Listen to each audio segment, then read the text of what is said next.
Hi, welcome back. So in the previous video, I demonstrated how to establish a connection between your local machine and a remote server. And in this case, we're trying to connect to the Xanadu Submit external submit node or one of the virtual submit nodes. Depending upon your preference, you can connect to either one of those ones.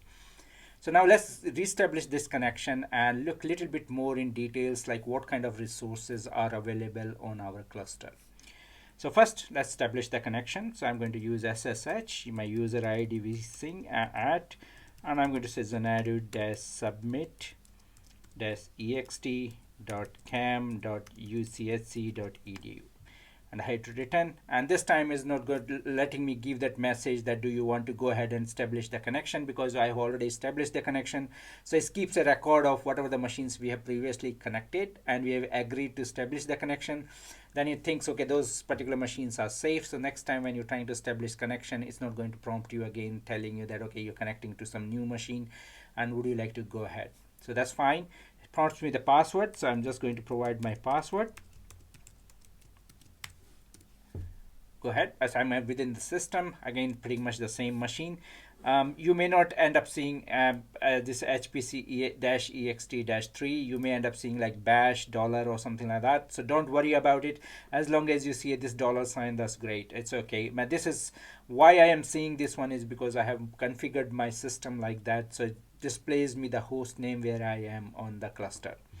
So let's start with, so let's say you're in the cluster. The first thing is let's clean it up. In means just get the whole terminal cleaned up. So we use the command clear and hit return, and it cleans up the screen.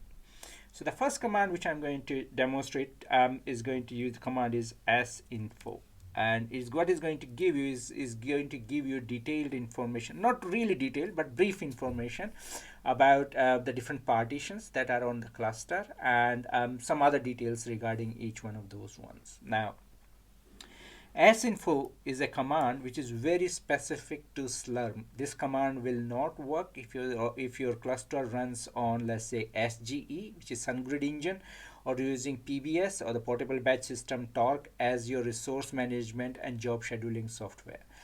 If they are using those ones, then the commands are a little bit different. What are those different commands or equivalent commands are?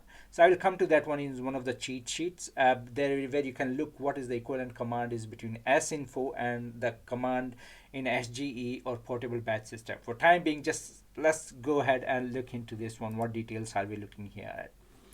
So the first column tells what are the different partitions that are available. So if you remember, partition are nothing but the group of computers or the group of compute nodes sharing common characteristics. Those are the what it means. So we have general, we have vCell, which is virtual cell, high mem. So some of the compute nodes are with high memory. We have Xeon, AMD, MCB student, as I mentioned previously. These are mostly for teaching purposes.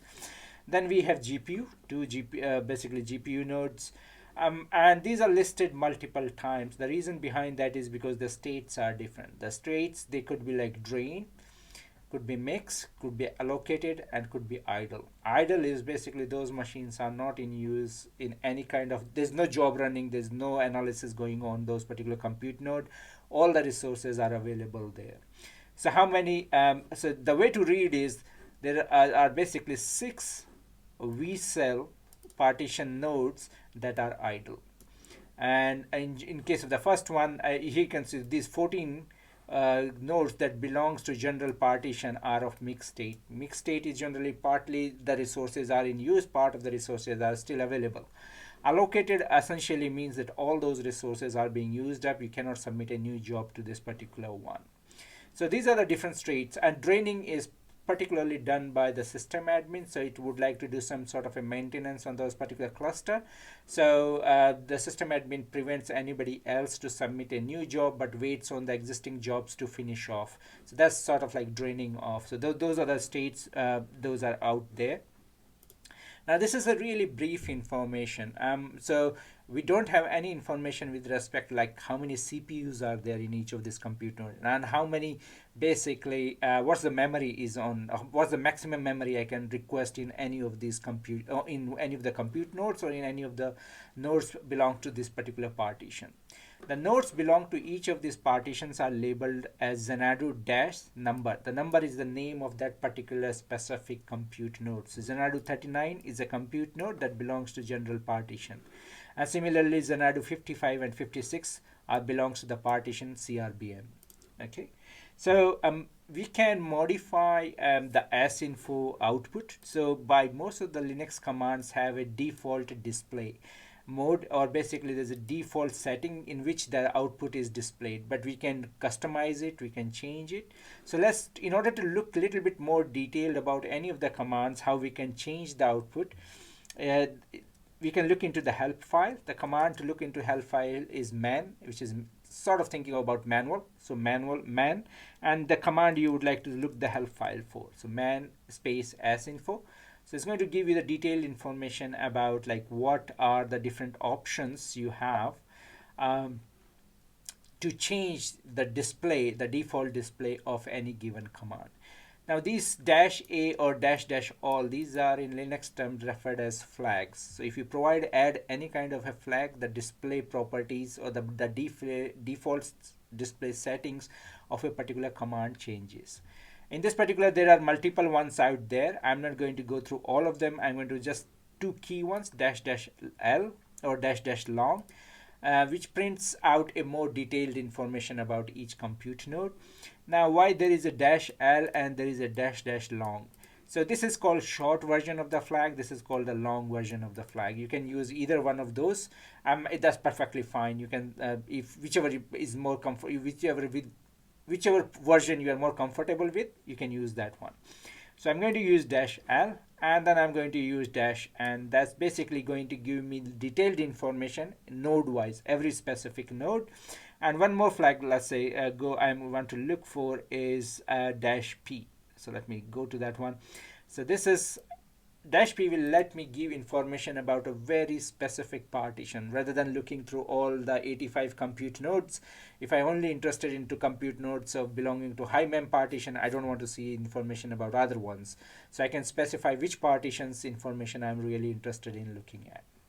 So once you're done with viewing this manual page, you can come out of here. So you have to hit Q for quit. So hit Q and you're out of it. So again, I mentioned Q for quit. Hit Q and you will be out of it. Okay. Now let's clear up the screen. So and what we're going to do is asinfo, and I want the detailed information. So I will use dash L flag. I will node wise information. That's what it'll. So if I hit this much and return, then what I have is the same information but in more node wise version and a little bit more detail. So for example, let's say the first one is Xanadu 01. Belongs to general partition, has 36 CPUs, it's allocated, so all the resources are in use, 36 CPUs and about 256 gigabytes of RAM that it has. As I mentioned in my previous video, that a same compute node could be associated with multiple partitions. So Xanadu 01 is associated with general partition and ZPU partition.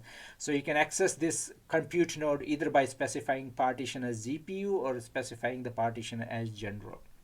Some of the compute nodes you'll see here basically associated with 3, so that's also okay. That's quite common in 3 or 4. So they're grouped based on certain properties, so that's okay. And down somewhere here you'll see some of the high mem ones.